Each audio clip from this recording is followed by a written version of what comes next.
Hello friends, myself Ashish Devde. Today I wanted to talk to you about a topic called front end and back end. Yesterday what happened while using my mobile, I got a notification that you have reached to 90% of your storage capacity. I was surprised that my mobile is having 64 GB storage capacity and how it can reach to the maximum level.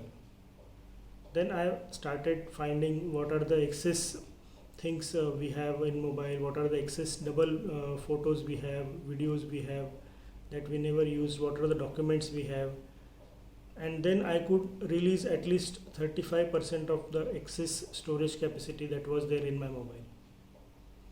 Then I suddenly realized we never look at the back end part of anything. We always look at the front end, that it is giving me good service, it is giving me good service, let's take the service from this particular thing, or from that particular, maybe I would say it is also true about ourselves as well. We never clear what's going on in our mind, what are the negative things, what are the things that don't need to be a part of our system.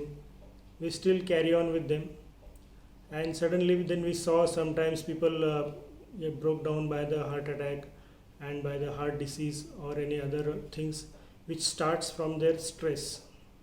So we should, like, there is a course called Vipassana, we should take meditation that clears our back end part.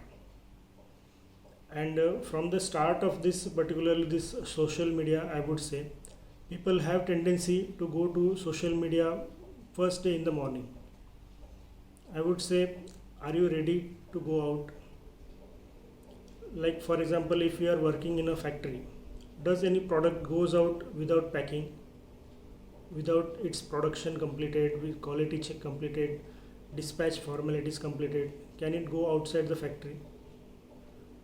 So the similar is applied to us as well. Are we ready to face the world? Do we go outside without getting fresh? The answer is no. So we should at least look into our, like, today's back-end activity, what we have, and like we should also focus on production of any particular activity than just making the promotion of it. So you are a brand for today, you are yourself a product for the entire world. So invest on your product quality and then do the promotion. This is just a small suggestion I wanted to share from this example that I got yesterday. If you agree with this, and if you like my this views, please do like and comment in the comment section. Thank you.